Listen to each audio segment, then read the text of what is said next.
पाठ पोथी तो ही भाव गुटके तो ही आप कथा करांगे। गुटका अखर असी वरतन तो थोड़ा मना करते हैं भी पोथी कहीदा, क्यों गुटका कई चीज़ों को कहा जाता।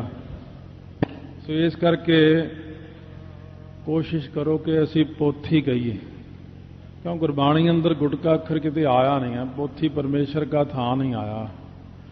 पोथी गुरु ग्रंथ साहिब महाराज भी ने, सैंचियां भी पोथी है, जिन्ना भी धार्मिक लिटरेचर कुछ भी आता पोथी है।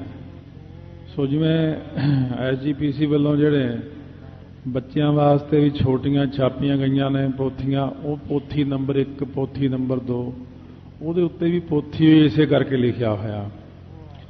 तो मूल मंत्र तक आपां ने सारा विस्तार नाल अच्छी तरह सरवण कीता है। सो सतगुरु महाराज बख्शिश करते हैं। सिद्धा ने बेनती की, महाराज हुण वो गुरु मनण लग पे। महाराज जी बड़े पहुंचे हुए ने, हरेक गल का जवाब इन्हां दे पास। सो कहण लगे आप किरपा करके दसो, सानू परमेश्वर की प्राप्ति बारे दसो। सो प्रश्न जिहड़ा है उन्हां दी बेनती यह है कि किव सचियारा होई है। ये जिहड़ा सच की प्राप्ति वाले, मोख इच्छा की प्राप्ति वाले किवें हो सकीए। कि कूड़ा टुटा पाल, जिहड़ी कूड़ की झूठ की कंध है माया की ते परमेश्वर के विचकार, जिहड़ी अड़िक्का पाउंदी वड्डा कूड़, राजा कूड़, प्रजा कूड़, सब संसार। ये कूड़ की वट कह लो, कूड़ की कंध कह लो, ये विचकार एक पड़दा कह लो, ये महाराज किवें टुट सकता है। क्योंकि परमेश्वर ते जीव अंदर इको ही थां ते बैठे ने, विचकार एक पड़दा है थोड़ा जिहा। मैनू तो उस पड़दे का ज्ञान नहीं है, पर महापुरुषों ने दसिया किन्ना क पड़दा है भी बड़ा बरीक। गुरु ग्रंथ साहिब महाराज कहते हैं, पहला महाराज की शाख लै लईए। महाराज कहने भांबीरी के पात पार दो, बिन पेखे दूर आयो। भांबीरी आ एक टिड्डा जिहा घुमदा, टिड्डियां जियां बड़े बड़े टिड्डे जे, वो काफ़ी जो अगे जाके गर्मियां च आउणगे, उन्हां दे खंभ बड़े पतले पतले होंदे, पारदर्शक। महाराज ने प्रमाण दिता कि भांबीरी के पात पर दो, बिन पेखे दूर आयो। कहते जिवें भंबीरी जिहड़ी उड्डण वाला यह टिड्डा जिहा हुंदा, इहदे खंभ जिन्ने हुंदे ने पारदर्शक जे, पड़दा रूप भी हुंदा, उड्डण दा काम भी दिंदा है। इन्ना की पड़दा अपने अंदर। यही प्रमाण बाबा गुरबचन सिंह जी खालसा ने दिता। भावें भी असीं उन्हां दी संगत नहीं कीती है। ये सारे बचन बाबा करतार सिंह जी खालसा जिन्हां ने सारी जिंदगी उन्होंने नाल सेवा की है।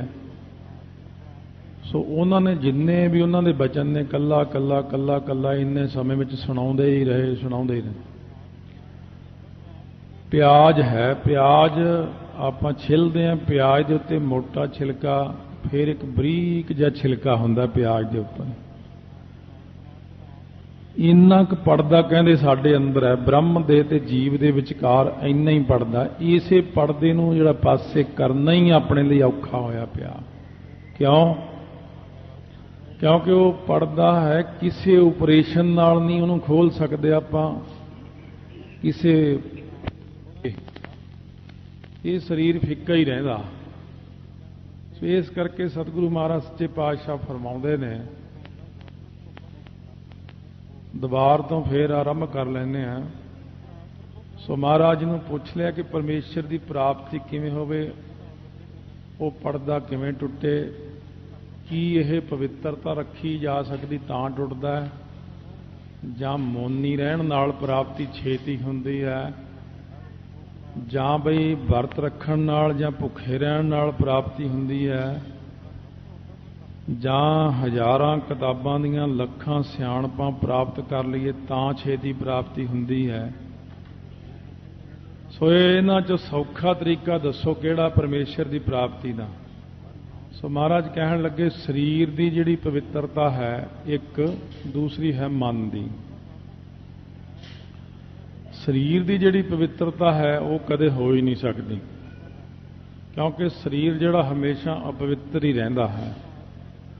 अखां नूं जिन्ना मर्जी धो लो, अखां कदे सुच्चियां नहीं हुंदियां। ਕੰਨਾਂ ਨੂੰ जिन्ना मर्जी साफ कर लो, ਕੰਨ कदे सुच्चे नहीं हुंदे। मूँह नहीं सुच्चा, नक नहीं सुच्चा, अरोमा विचों मुड़का निकलदा ही रहिंदा। जिन्ना मर्जी नहा लो फिर मुड़का आ जाना।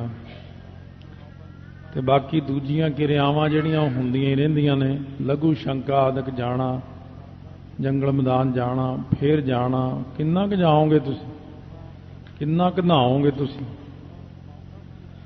सो इस करके सतगुरु महाराज कहने ये जिहड़ी पवित्रता रखण दा यतन करदे हो कि सोचै सोच ना होवई जे सोची लख वार। हुण ये लखां वारी दी पवित्रता जिन्नी मर्जी करी जाओ, जिन्नी मर्जी करी जाओ, बंदा अपने शरीर नूं सुच्चा नहीं कर सकदा। काची भीत ना होए सुध, ये नहीं सुच्ची हुंदी। माटी का क्या धोप है स्वामी, मानस की गत ही। ये शरीर मिट्टी है, मिट्टी की कंध नूं धोई जाओ, धोई जाओ, धोई जाओ, उहदे चों मिट्टी निकलदी आउणी है। शरीर नूं धोतियां नहीं कुछ बनदा। इस करके शरीर तो सदा अपवित्र ही रहिंदा है, क्योंकि मन दा ते शरीर दा आपस विच संबंध है। तो महाराज सच्चे पातशाह कहण लगे इहनूं जिन्ना मर्जी धोने आ शरीर नूं आपां, पर पवित्र नहीं हुंदा। सोचै सोच ना हो बई जे सोची लख वार। लखां वार भी धोई जाओ, हजारां डोल पाई जाओ सिर विच। इहदे उत्ते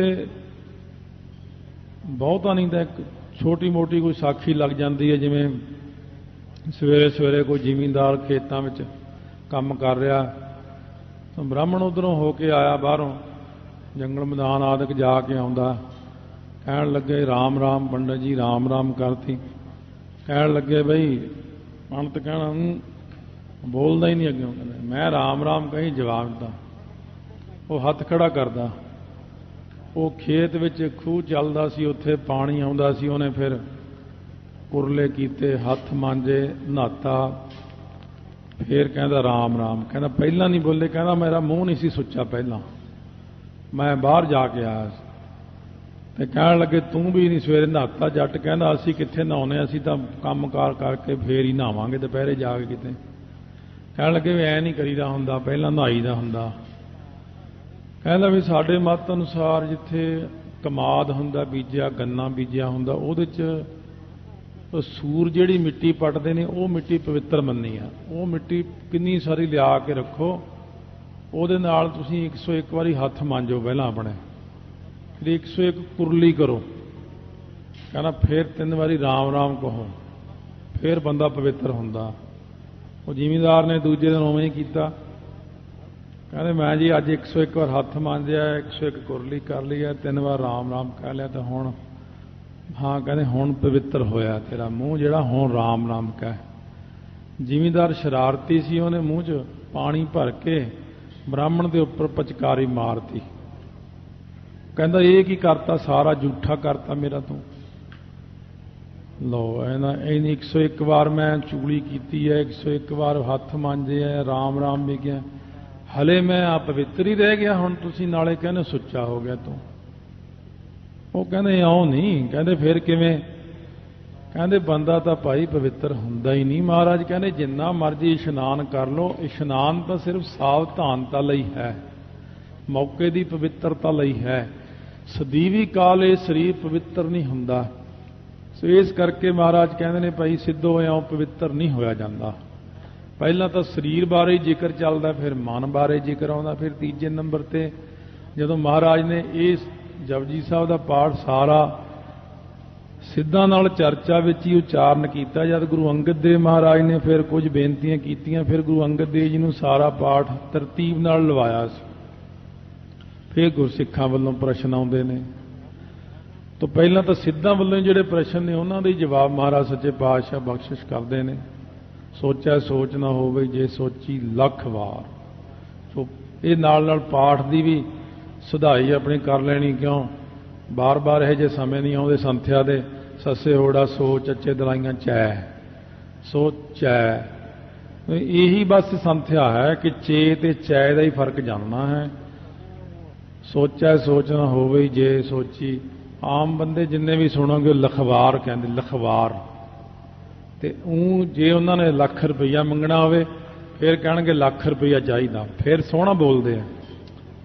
पर जदों बारी आउंदी है गुरबाणी दी उदों कहणगे लखवार। जे सोची लख वार लखां वारी जे पवित्रता कर लो तो पवित्रता नहीं रहिंदी। चुप है चुप ना हो बई कोई हुण मौनी बन के बैठ जाता भी मैं चुप करके बैठना बोलना नहीं। पर अचानक जे लाए रहा लिवतार जे तेल धारा बत ऐं चुप करके समाधि ला के बैठा रहे फिर भी चुप नहीं हुंदा वो बंदा कदे ना कदे सुत्ता उठ के बोल पैंदा किवें ना किवें गलती नाल बोल पैंदा बोलिया जांदा। महाराज कहने मौन किन्ना क रख लोगे तुसी मौन तो खंडन हो जाता। ये तो गूंगा बंदा ही है जिहड़ा बोल नहीं सकता उही चुप रह सकता जिहदी जुबान चंगी भली काम करदी। महाराज 10वें पातशाह कोल एक मौनी सी पखंडी सी वो आ गया महाराज कोल इन्नी संगत बैठी भरी महाराज कोल आके मत्था टेकिया खड़ा होया एक लई फिरदा नाल पत्थर जिहा सलेट वांगू उहदे ते लिख लिख के महाराज नूं दिखाउंदा मैं मौनी आ। सो महाराज कहने बड़ी खुशी की गल है भाई संत आए ने मौनी ने। एक सिख नूं बुला के कहंदे उरे आ भाई इन्हां महापुरुषां नूं घर लै जा इन्हां नूं अच्छी सेवा खातर करी अच्छा पूरी कचौरी कड़ा प्रसाद बना खीर बना ते चंगियां चंगियां चीज़ां शिकार बाच फिर 11 रुपये भेटा भी करदी है। 7 वचन महाराज चलो बाबा जी चलो थोनू अज भोजन छकाउने आ। बाबा जी तुर पे महाराज सिख नूं कहंदे उरे आ ने जो होया दे दी कोई लोड़ नहीं आपां तैनूं परखना ही है। उहनूं घर लै गए जाके बिठाता बोरी विछाती बोरी विछाई हुण सिख दे घरे मक्की दीयां रोटियां बणीआं होईआं मक्की दीयां रोटियां लिया के हत्थ ते 2 रखीआं उत्ते रखिया डेलियां दा अचार वो रुड़दा फिरे सारा ही इधर उधर नूं। वो अंदर पानी लैण गया वो धर सुट के रोटियां भज गया जाके भरी सभा विच महाराज सामने कहंदा क्या भेजा है हमको वहां ना पूरी ना कचौरी ना खीर ना कड़ा कुछ भी नहीं मिला है क्या आपका सिख है हमारा इतना निरादर कर दिया है। महाराज उच्ची उच्ची हस पे सारी भी संगत हस पी। महाराज कहने मौनी जी थोड़ा मौन कहाँ गया वो कहंदा मैं तो बोल पड़ा। महाराज कहने बस आही मौन है तेरे को कहने लोगों ने एवं दिखाते सलेट ते लिख लिख कहने जब सलेट ते लिखदा उदों नहीं बोलिया जाता वो भी तो बोली हो जाती अंदर तो बोलता ही है ना। सो इस करके सतगुरु महाराज सच्चे पातशाह गुरु नानक देव जी कहने इउं चुप रहण नाल परमेश्वर की प्राप्ति नहीं है ये परमेश्वर का विरोध है। जब उन्हें जुबान दिती है तो फिर आप जबान बंदी करके परमेश्वर का विरोध कर भी तू सानू रब ने जबान क्यों दिती है फिर तो वह विरोध हो गया। सो इस करके सतगुरु महाराज सच्चे पातशाह कहते ने भुखिया भुख ना उतरी ਜਿਹੜੇ ਭੁੱਖੇ ਰਹਿਣ ਨਾਲ ਬੰਦੇ ਵਰਤ ਰੱਖਦੇ ਨੇ ਉਹਨਾਂ ਦੀ ਭੁੱਖ ਨਹੀਂ ਉਤਰਦੀ। ਸਰੀਰਕ ਤੌਰ ਤੇ ਹੀ ਹਲੇ ਚੱਲ ਰਹੇ ਮਨ ਦੀ ਦਸ਼ਾ ਬਾਅਦ ਚ ਕਥਨ ਕਰਦੇ ਆ।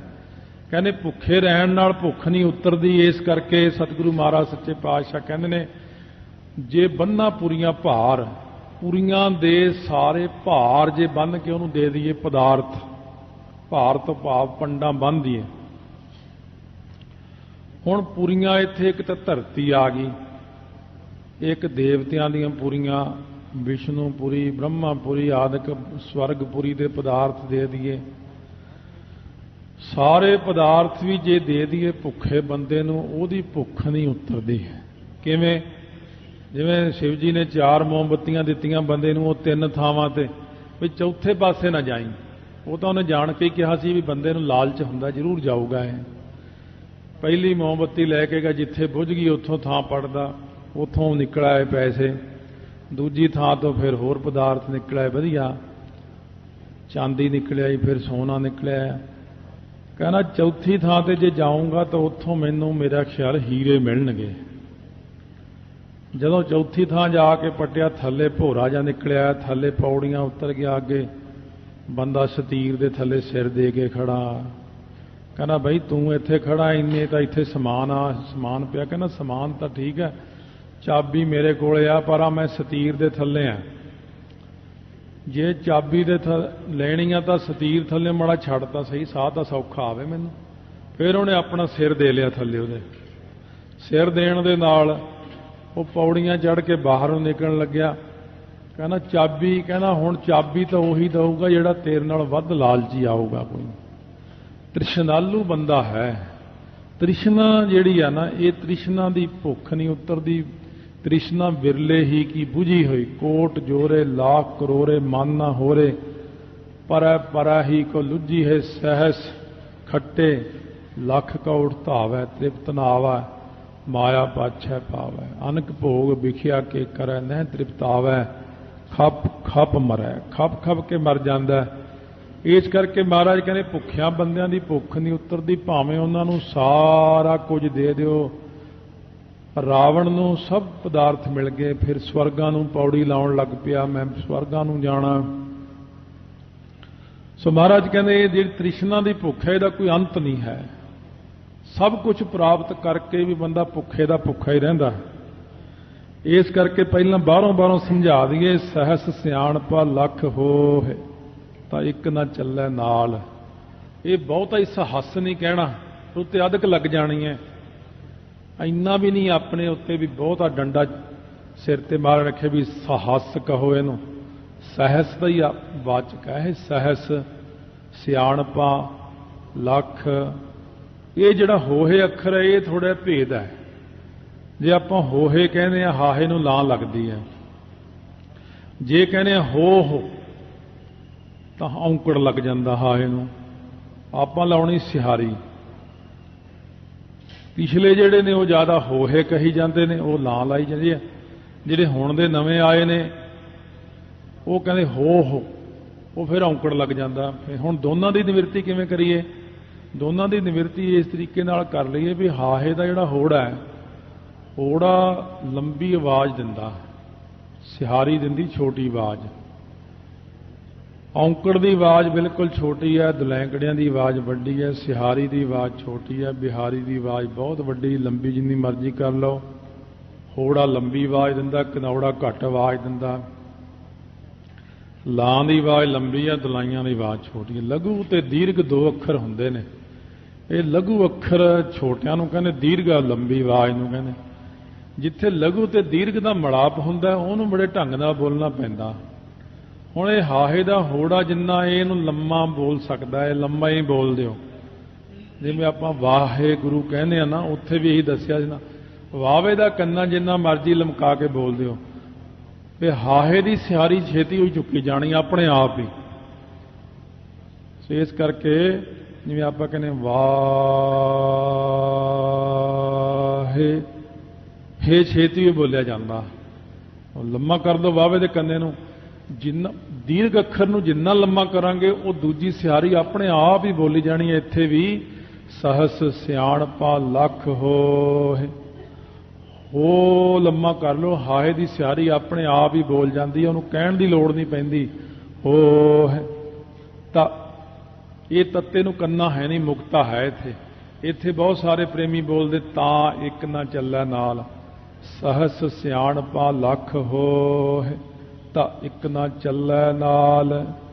ਨਾਲ ਨਹੀਂ ਚੱਲਦੀ ਇੱਕ ਵੀ ਸਿਆਣਪ, ਜਿੰਨੀਆਂ ਮਰਜ਼ੀ ਸਿਆਣਪਾਂ ਹੋਣ ਬੰਦੇ ਦੇ ਕੋਲੇ। ਸਹਿਸ ਤੋਂ ਭਾਵ ਹਜ਼ਾਰਾਂ ਸਿਆਣਪਾਂ, ਲੱਖਾਂ ਸਿਆਣਪਾਂ ਹੋਣ।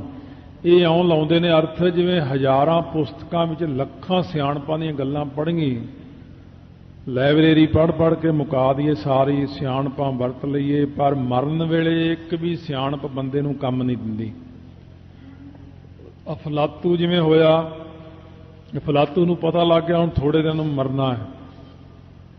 ਬੜਾ ਸਿਆਣਾ ਸੀ ਉਹ, ਬਹੁਤ ਸਿਆਣਾ ਆਦਮੀ ਸੀ। ਅਫਲਾਤੂ ਨੇ ਆਪਣੇ ਵਰਗੇ 45 ਬੁੱਤ ਬਣਾ ਲਏ। ਬਿਲਕੁਲ ਪਤਾ ਨਹੀਂ ਸੀ ਲੱਗਦਾ ਅਫਲਾਤੂ ਖੜਾ ਕਿ ਜਾਂ ਬੁੱਤ ਖੜੇ ਨੇ, ਇੰਨਾ ਸਿਆਣਾ ਆਦਮੀ ਸੀ। ਉਹ ਲੰਮੇ ਪਾ ਲਏ। ਜਿੱਦਣ ਮੌਤ ਨੇ ਆਉਣਾ ਸੀ ਵੀ ਅੱਜ ਮੈਂ ਮਰਨਾ ਹੈ, ਉਹ ਉਹਨਾਂ ਵਿੱਚ ਲੰਮਾ ਪੈ ਗਿਆ। ਉਹੇ ਜਿਹੇ ਕੱਪੜੇ ਪਾਤੇ 45 ਬੁੱਤ 46ਵਾਂ ਆਪ। ਜਮਦੂਤ ਲੈਣ ਆਏ ਤਾਂ ਜਮਦੂਤ ਵੀ ਭੁਲੇਖਾ ਖਾ ਗਏ। ਇਹ ਤਾਂ ਖਾ ਹੀ ਜਾਂਦੇ, ਖੈਰ ਇਹ ਤਾਂ ਆਮ ਵੀ ਖਾ ਜਾਂਦੇ ਆ। ਇਹਨਾਂ ਨੂੰ ਐਡਰੈਸ ਜਿਹਾ ਦਿੱਤਾ ਹੁੰਦਾ ਵੀ ਸਲਿੱਪ ਮਿਲੀ ਹੁੰਦੀ ਵੀ ਆਹ ਘਰ ਆ, ਆਹ ਨੰਬਰ ਹੈ। ਉਹ ਆ ਕੇ ਉਲਝ ਜੇ ਗਏ ਉੱਥੇ ਧਰਮਰਾਜੇ ਕੋਲ ਵਾਪਸ ਗਏ, ਕਹਿਣ ਵੀ ਉੱਥੇ ਤਾਂ ਪਛਾਣ 'ਚ ਹੀ ਨਹੀਂ ਆਉਂਦਾ, ਉਹ 46 ਹਵਲਾਤੂ ਪਏ ਲੰਮੇ। ਧਰਮਰਾਜਾ ਹੱਸ ਪਿਆ, ਕਹਿੰਦਾ ਉਹ ਸਿਆਣਾ ਬਣਦਾ। ਕਹਿੰਦੇ ਮੌਤ ਅੱਗੇ ਸਿਆਣਪ ਨਹੀਂ ਚੱਲਦੀ। ਤੁਸੀਂ ਜਾਓ ਹੁਣ, ਜਾ ਕੇ ਆਓ ਕਹਿਣਾ ਵੀ ਆਹ ਪਹਿਲੀ ਮੂਰਤੀ ਨੂੰ ਕਿਹੋ ਇਹ ਕਿੱਡੀ ਸੋਹਣੀ ਬਣਾਈ, ਕਮਾਲ ਹੈ। ਦੂਸਰੀ ਉਸ ਤੋਂ ਵੀ ਸਾਫ਼ ਸੁਥਰੀ, ਤੀਸਰੀ, ਚੌਥੀ, ਪੰਜਵੀਂ ਆਓ ਕਹਿਣ ਵੀ ਬੜੀ ਸੋਹਣੀ। ਪਹਿਲਾਂ ਤੁਸੀਂ 5 ਮੂਰਤੀਆਂ 6 ਦੀ ਉਪਮਾ ਕਰ ਦਿਓ ਬਹੁਤ ਜ਼ਿਆਦਾ, ਉਦੋਂ ਬਾਅਦ 7ਵੀਂ ਮੂਰਤੀ ਜਾ ਕੇ ਨੁਕਸ ਕੱਢ ਦਿਓ, ਇਹਦਾ ਥੋੜਾ ਜਿਹਾ ਨੱਕ ਬਿੰਗਾ ਬਣਿਆ, ਬਸ ਉਹ ਜਿਹੜਾ ਅਸਲੀ ਆਪੇ ਫੜਿਆ ਜਾਊਗਾ, ਤੁਹਾਨੂੰ ਪਤਾ ਹੀ ਲੱਗ ਜਾਊਗਾ। ਜਦੋਂ ਜਾ ਕੇ ਉਹਨਾਂ ਨੇ ਕੀਤਾ, ਆਹ ਬੜੀ ਸੋਹਣੀ ਮੂਰਤੀ ਆ, ਇਹਦਾ ਤਾਂ ਦੇਖੋ ਕਿੰਨਾ ਅੱਛਾ ਬਣਾਇਆ, ਕਰਦੇ ਕਰਦੇ 7ਵੀਂ ਮੂਰਤੀ ਤੇ ਜਾ ਕੇ ਕਹਿੰਦੇ ਇਹਦਾ ਥੋੜਾ ਜਿਹਾ ਨੱਕ ਬਿੰਗਾ ਬਣ ਗਿਆ, ਕਿਤੇ ਸਿੱਧਾ ਹੁੰਦਾ ਨਾ ਇਹ ਵੀ ਬੜੇ ਸੋਹਣੇ ਲੱਗਣੇ ਸੀ। 46ਵਾਂ ਫਲਾਤੂ ਉੱਠ ਕੇ ਖੜਾ ਹੋ ਗਿਆ, ਕਹਿੰਦਾ ਕੌਣ ਕਹਿੰਦਾ ਮੈਂ ਨੱਕ ਬਿੰਗਾ ਬਣਾਇਆ? ਕਹਿੰਦੇ ਆ ਜਾ, ਤੈਨੂੰ ਹੀ ਲੈਣ ਆਏ ਆ, ਤੇਰੀ ਵੀ ਲੋੜ ਹੈ ਹੁਣ। ਇਸ ਕਰਕੇ ਮਹਾਰਾਜ ਕਹਿੰਦੇ ਸਹਿਸ ਸਿਆਣਪਾ ਲੱਖ ਹੋ, ਇਹ ਤਾਂ ਇੱਕ ਨਾ ਚੱਲੈ ਨਾਲ। ਇਹ ਬੋਲਣ ਵਿੱਚ ਜਿੰਨੀ ਮਰਜ਼ੀ ਤੇਜ਼ ਪਾਠ ਕਰੀਏ, ਜਦੋਂ ਪਕਾਇਆ ਹੋਵੇ ਨਾ ਪਾਠ, ਭਾਵੇਂ ਅਸੀਂ ਕਿੰਨੀ ਸਪੀਡ ਤੇ ਪਾਠ ਕਰ ਦਈਏ, ਤਾਂ ਇਹ ਹੋਹੇ ਅੱਖਰ ਸਾਨੂੰ ਪੱਕਿਆ ਹੀ ਹੋਇਆ ਵੀ ਹਾਹੇ ਦੀ ਸਿਹਾਰੀ ਨੂੰ ਅਸੀਂ ਬਹੁਤ ਛੇਤੀ ਚੁੱਕ ਲੈਣਾ। ਔਂਕੜ ਬੋਲਣ ਦਾ ਵੀ ਢੰਗ ਹੈ, ਉਹਦੇ ਨਾਲ ਇੱਕ ਨੁਕਸਾਨ ਹੋਊਗਾ। ਜਿਹੜੇ ਵਿਆਕਰਣ ਵਾਲੇ ਔਂਕੜ ਦਲੈਂਕੜ ਛਡਾਈ ਜਾਂਦੇ ਆ ਨਾ ਵੀ ਇਹਦੀ ਲੋੜ ਨਹੀਂ, ਇਹਦੀ ਲੋੜ ਨਹੀਂ, ਉਹ ਗਾਂਹ ਜਾ ਕੇ ਨੁਕਸਾਨ ਦੇਣ ਲੱਗ ਜਾਂਦੀਆਂ ਚੀਜ਼ਾਂ, ਤੁਹਾਨੂੰ ਆਪ ਹੀ ਪਤਾ ਲੱਗ ਜੂਗਾ। ਇਹ ਤਾਂ ਹਮੇਸ਼ਾ ਬੰਦੇ ਨੂੰ ਯਾਦ ਹੀ ਰੱਖਣਾ ਚਾਹੀਦਾ ਵੀ ਇੱਥੇ ਔਂਕੜ ਹੈ। ਫਿਰ ਕਦੇ ਅਰਥ ਕਰਨਾ ਪੈ ਜੇ, ਉੱਥੇ ਪੋਥੀ ਕੋਲ ਨਾ ਹੋਵੇ, ਫਿਰ ਲੱਭਦੇ ਫਿਰੋਗੇ। ਪੋਥੀ 'ਚ ਦੇਖਦੇ ਆ ਵੀ ਔਂਕੜ ਹੈ ਕਿ ਨਹੀਂ, ਕਿਉਂ ਭੁੱਲਣਾ? ਔਂਕੜ ਨੂੰ ਵੀ ਨਾਲ ਹੀ ਯਾਦ ਕਰ ਲਓ ਪਹਿਲਾਂ ਹੀ। ਇਸ ਕਰਕੇ ਮਹਾਰਾਜ ਸੱਚੇ ਪਾਤਸ਼ਾਹ ਕਹਿੰਦੇ ਸਿਆਣਪਾਂ ਜਿਹੜੀਆਂ ਚਤੁਰਾਈ ਸਿਆਣਪਾਂ ਕਿਤੇ ਕੰਮ ਨਾ ਆਈਆਂ, ਇਹ ਨਹੀਂ ਕੰਮ ਦਿੰਦੀਆਂ। ਭਗਤ ਬਿਨਾ ਬਹੁਤ ਡੂਬੇ ਸਿਆਣੇ, ਉਹ ਜਿਹੜੇ ਸਿਆਣੇ ਨੇ ਭਗਤੀ ਤੋਂ ਬਿਨਾ ਡੁੱਬ ਜਾਂਦੇ ਨੇ। ਸਿਆਣਪ ਬੰਦੇ ਦੀ ਕਿਸੇ ਕੰਮ ਨਹੀਂ ਆਉਂਦੀ। ਤੋ ਸਤਿਗੁਰੂ ਮਹਾਰਾਜ ਸੱਚੇ ਪਾਤਸ਼ਾਹ ਕਹਿੰਦੇ ਜਿੰਨਾ ਮਰਜ਼ੀ ਸਿਆਣਾ ਹੋਵੇ ਬੰਦਾ, ਉਹ ਫੇਰ ਵੀ ਡੁੱਬ ਹੀ ਜਾਂਦਾ ਹੈ। ਹੁਣ ਮਨ ਦੀ ਇਕਾਗਰਤਾ ਲਈ ਸਤਿਗੁਰੂ ਮਹਾਰਾਜ ਕਹਿੰਦੇ ਦੇਖੋ, ਸੋਚੈ ਸੋਚ ਨਾ ਹੋਵੇ ਜੇ ਸੋਚੀ ਲੱਖ ਵਾਰ। ਜੇ ਹੁਣ ਪਵਿੱਤਰਤਾ ਰੱਖਦੇ ਸਰੀਰ ਦੀ, ਸਰੀਰ ਦੀ ਪਵਿੱਤਰਤਾ ਰੱਖਣ ਨਾਲ ਹੁਣ ਮਨ ਦੀ ਪਵਿੱਤਰਤਾ ਨਹੀਂ ਹੁੰਦੀ ਹੈ। ਹੁਣ ਮਨ ਦੇ ਉੱਤੇ ਵਿਸ਼ਾ ਚੱਲ ਪਿਆ ਆਪਣਾ, ਨਾ ਤਾਂ ਸਰੀਰ ਹੀ ਪਵਿੱਤਰ ਹੁੰਦਾ ਇਸ਼ਨਾਨ ਕਰਨ ਨਾਲ, ਨਾ ਮਨ ਹੀ ਪਵਿੱਤਰ ਹੁੰਦਾ। ਕਿਉਂਕਿ ਜਿੰਨਾ ਮਰਜ਼ੀ ਬਾਹਰੋਂ ਆਪਾਂ ਇਸ਼ਨਾਨ ਕਰੀਏ, ਸਾਬਣ ਮਲੀਏ, ਪਰ ਮਨ ਤਾਂ ਮੈਲਾ ਹੀ ਰਹਿੰਦਾ ਹੈ। ਇਸ ਕਰਕੇ ਸਤਿਗੁਰੂ ਮਹਾਰਾਜ ਕਹਿੰਦੇ ਨੇ ਲੌਕੀ 68 ਤੀਰਥ ਨਹਾਈ, ਕੌਰਾ ਪੰਤਉ ਨ ਜਾਈ। ਕੌੜ ਤੁੰਬੇ ਨੂੰ ਜਿੰਨਾ ਮਰਜ਼ੀ ਇਸ਼ਨਾਨ ਕਰਾ ਲਿਆਂਦਾ 68 ਤੀਰਥਾਂ ਤੇ, ਪਰ ਉਹ ਕੌੜੇ ਦਾ ਕੌੜਾ ਹੀ ਰਿਹਾ। ਇਹ ਬੰਦੇ ਨੂੰ ਜਿੰਨਾ ਮਰਜ਼ੀ ਨਿਭਾ ਲਓ, ਜਿੰਨਾ ਮਰਜ਼ੀ ਨਿਭਾ ਲਓ, ਪਰ ਕਾਮ ਕ੍ਰੋਧ ਲੋਭ ਮੋਹ ਹੰਕਾਰ ਤਾਂ ਨਹੀਂ ਜਾਂਦੇ ਅੰਦਰੋਂ, ਨਾ ਮਨ ਦੀ ਇਕਾਗਰਤਾ ਹੀ ਹੁੰਦੀ ਹੈ। ਜੇ ਇਕੱਲੇ ਇਸ਼ਨਾਨ ਕਰਨ ਨਾਲ ਮਨ ਦੀ ਇਕਾਗਰਤਾ ਹੁੰਦੀ ਤਾਂ ਮਹਾਰਾਜ ਕਹਿੰਦੇ ਸਿੱਧੋ ਡੱਡੂ, ਮੱਛੀਆਂ, ਮਗਰਮੱਛ ਸਭ ਦਾ ਮਨ ਟਿਕਿਆ ਹੁੰਦਾ, ਫਿਰ ਪਾਣੀ 'ਚ ਰਹਿੰਦੇ ਨੇ ਇਹ। ਇਸ ਕਰਕੇ ਇਸ਼ਨਾਨ ਦੀ ਮਹਾਨਤਾ ਤਾਂ ਇੰਨੀ ਕੀ ਹੈ ਜਿਵੇਂ ਇੱਕ ਜ਼ੀਰੋ ਦੀ ਮਹਾਨਤਾ ਹੈ। ਜ਼ੀਰੋ ਹੈ ਇਹ, ਏਕਾ ਤਾਂ ਤੁਹਾਨੂੰ ਲਾਉਣਾ ਹੀ ਪੈਣਾ, ਜਿਹੜਾ ਅਸੀਂ ਪਹਿਲਾਂ ਲਾ ਚੁੱਕੇ ਹਾਂ। ਇੱਕ ਓੰਕਾਰ ਤਾਂ ਕਹਿਣਾ ਹੀ ਪੈਣਾ। ਕੱਲੇ ਨਹਾਉਣ ਧੋਣ ਨਾਲ ਮਨ ਦੀ ਪਵਿੱਤਰਤਾ ਨਹੀਂ। ਜੇ ਲੱਖਾਂ ਵਾਰੀ ਵੀ ਇਸ਼ਨਾਨ ਕਰ ਲਏ, ਹਜ਼ਾਰਾਂ ਡੋਲੂ ਸਿਰ 'ਚ ਪਾ ਲਏ ਭਰ ਕੇ, ਤਾਂ ਮਨ ਦੀ ਇਕਾਗਰਤਾ ਬਿਲਕੁਲ ਨਹੀਂ ਹੁੰਦੀ। ਸੋ ਮਹਾਰਾਜ ਜੀ ਜੇ ਚੁੱਪ ਰਹੀਏ ਬਿਲਕੁਲ, ਫੇਰ ਮਨ ਨਹੀਂ ਚੁੱਪ ਹੁੰਦਾ। ਮਹਾਰਾਜ ਕਹਿੰਦੇ ਦੇਖੋ ਜਿਹੜੇ ਸੰਕਲਪ ਵਿਕਲਪ ਨੇ ਮਨ ਦੇ, ਇਹ ਤਾਂ ਉੱਠਦੇ ਹੀ ਰਹਿੰਦੇ ਨੇ। ਚੁੱਪ ਹੈ, ਚੁੱਪ ਨਾ ਹੋਵੇ। ਬਾਹਰੋਂ ਚੁੱਪ ਰਹਿਣ ਨਾਲ ਮਨ ਨਹੀਂ ਚੁੱਪ ਹੁੰਦਾ। ਜਿਵੇਂ ਟੇਪ ਰਿਕਾਰਡ ਚੱਲ ਰਹੀ ਹੈ, ਕਿਸੇ ਨਾਲ ਗੱਲ ਕਰਨੀ, ਵਾਲੀਅਮ ਬੰਦ ਕਰ ਦਿੰਦੇ ਆਪਾਂ, ਉਹਦੀ ਰੀਲ ਜੀ ਘੁੰਮਦੀ ਰਹਿੰਦੀ ਆ, ਅੰਦਰ ਅੰਦਰ ਤਾਂ ਚੱਲੀ ਜਾਂਦੀ ਆ, वॉल्यूम बंद करना, जे मूँह बंद कर लीए अंदरों मन की रील नहीं बंद होंदी, मन तो अंदरों बोलता ही रहिंदा, चलता ही रहिंदा। ਜਿਹੜਾ चुप रहना ना ये भी किसी किसी के वस में हुंदा। बहुता लोग चुप भी नहीं रह सकते कि चलो जे चुप भी हो गए तो मन नहीं चुप हुंदा, बुड़ बुड़ करी जाना बैठे उन्हें। सो इस करके सतगुरु महाराज हुण बच्चा आपां लियाउने संगत विच, बच्चा छोटा जिहा आया उन्होंने बड़ा दबकावा, चुप बोलना। वो जे बच्चे दो बैठे चुप कर भी जाणगे, एक दूजे नूं कूणियां जिहियां मारी जाणगे जां हੱਸੀ जाणगे जां लत्त मार छड्डणगे, कहण दा भाव कि अंदरों मन नहीं चुप हुंदा। संकल्प विकल्प चुप नहीं हुंदे बाहरों मूँह बंद करन दे नाल, क्योंकि अंदर मन दे उत्ते प्रभाव नहीं है मौन पुणे दा। मन दे उत्ते प्रभाव सिर्फ नाम दा ही पैंदा। संकल्प विकल्प चुप करा दिओ। एक चीज़ होर है कि अंदरों चुप हो जाए मन तो बाहरों बंदा आपे ही चुप हो जाता है, पर बाहरों चुप रहने नाल अंदरों मन चुप नहीं हुंदा। जे लाए रहा लिवतार, ये तेल धारा बत ला के बैठे रहिए, समाधि मौनी बन के बैठे रहिए। महाराज गुरबाणी च प्रमाण दिंदे ने, मौनी होए बैठा एकांती हिरदै कल्पन गाठा। एकांत हो के तो बह गया मौनी, पर मन दे अंदर कल्पना दीयां गट्ठां भरियां पईयां ने। बोलण नूं तंग हुंदा, मैं बोलां पर चुप करना है। तेल धारा वत इस करके कहा जाता है कि पानी नूं आपां जे उत्तों डोलीए ना तो पानी की धार खिंडदी है, तेल की धार खिंडदी नहीं, बस इन्ना ही है। इस करके तेल धारा वत प्राणी बोली है भी तेल की धार खिंडदी नहीं। आओ एक टक समाधि ला के मौनी बाबा बन के बैठा रहे, भी बोलता नहीं किसी नाल, पर अंदरों तो संकल्प विकल्प उवें ही खड़े ने उहदे अंदर। इस करके सिद्धो जिहड़े संकल्प विकल्प ने बंदे दे चुप रहण नाल नहीं मरदे है। भुखिया भुख ना उतरी जे बन्ना पुरिया भार, ये बन्ना पाठ है, बन्नण दा वाचक है। जे पंड बन लई, रस्सी बन लई, पट्टी बन लई, या बन्नना अखर उही है। तो जे बन्ना कहीए, बन्ना वट नूं कहंदे, खेत दी वट, बन्ना बनेरे नूं कहंदे ने। इस प्रकार ये जिहड़ा बन्ना महाराज कहंदे ना इसे प्रकार। सो ये जिहड़ा बन्ना अखर है इहदी वरतों करन दी जगह ते बन्ना अखर करो। दुख रोग का डेरा भन्ना, जिहड़ा परमेश्वर दिता बन्ना, बन्ना आसरे नूं कहंदे। ਤਾਂ सतगुरु महाराज कहने भुखे रहन नाल भुख नहीं उतरती। जिन्ने मर्जी वरत रख लो, जिन्ना मर्जी वरत रख ले बंदा, ओदी भुख नहीं उतरती, क्योंकि उन्होंने जे पदार्थ सारे भी दे दईए तां भी भुख नहीं उतरती। फिर भी भुखे रहन नाल इत्थे बन्ना पुरियां भार दा मतलब है जे पुरियां जिहड़ी इंद्रियां ने ना अपनियां, इन्हां नूं आपां जे बन्न लईए, भार पदार्थां वल्लों दमन कर लईए, बाहरों बाहरों इंद्रियां नूं रोक लो। मैं देखना नहीं, अखां घुट के बंद कर लो। तो टीवी चल रहा है, कंन ध्यान उधर रखणगे, मैं देखना नहीं गा।